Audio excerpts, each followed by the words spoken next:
वो देश के सैनिक जिसने अपनी छाती पे बुलेट्स ली हैं, या देश का सैनिक जिसने बॉर्डर के ऊपर तपती हुई धूप के अंदर, जहां पे गर्मी इतनी ज्यादा होती है डेजर्ट एरिया में कि टैंक के ऊपर हाथ लगा दो तो स्किन उस पर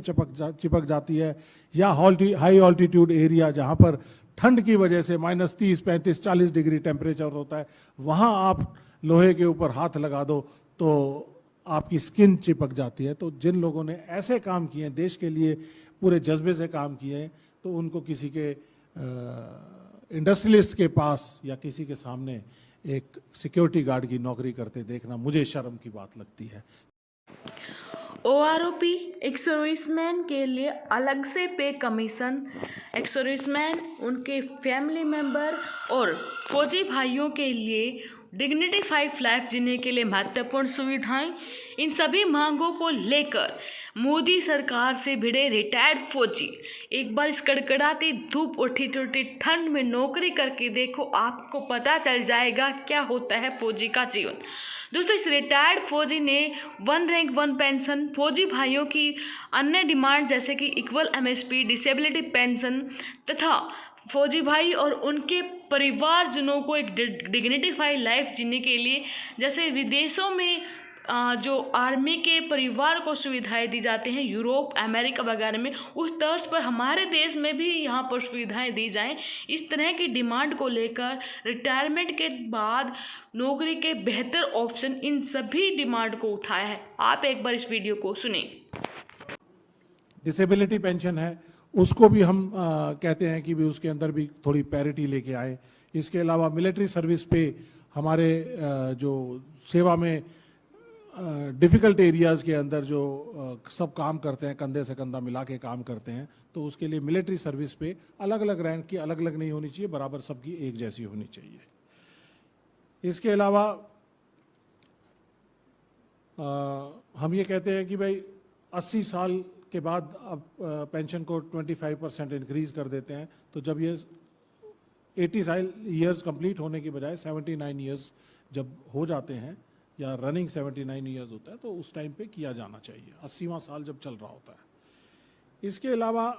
हमारी डिमांड है कि जो एक्स सर्विसमैन कमीशन है वो एक बनाया जाए,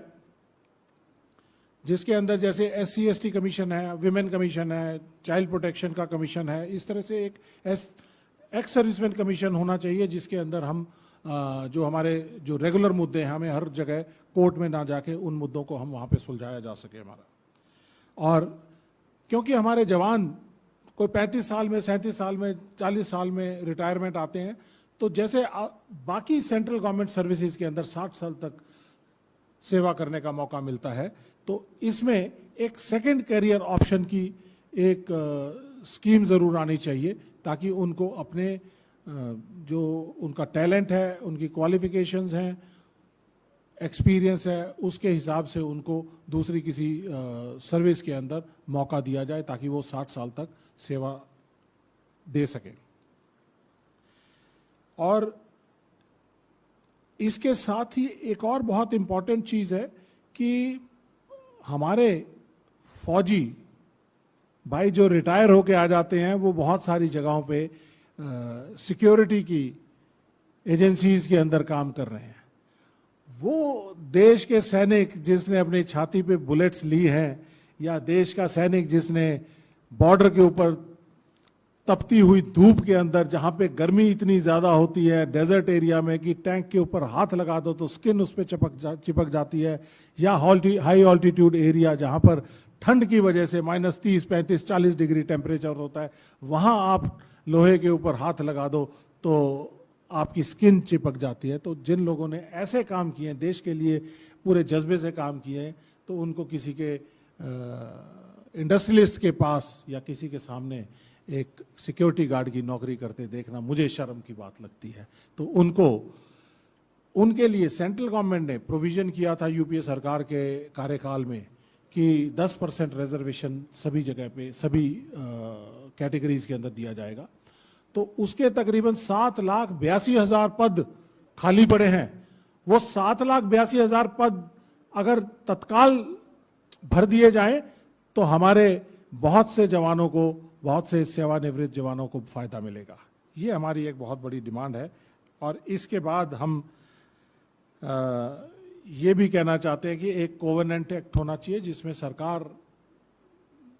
सेवानिवृत्त जवानों के बच्चों की फैमिलीज़ की, जैसे कि यूरोप के अंदर, अमेरिका के अंदर,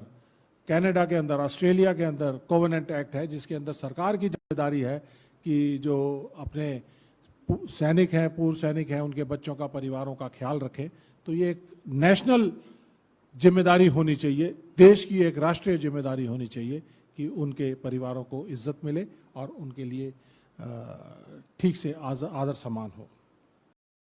तो दोस्तों, हर मांग जो हमारे फौजी भाइयों उनके परिवारजन के लिए रखी गई हैं सभी जायज़ हैं, सहमत हैं। तो लाइक करें, वीडियो को ज़्यादा से ज़्यादा शेयर करें, वीडियो के कमेंट बॉक्स में अपने कीमती राय जरूर दी। धन्यवाद। जय हिंद, जय भारत।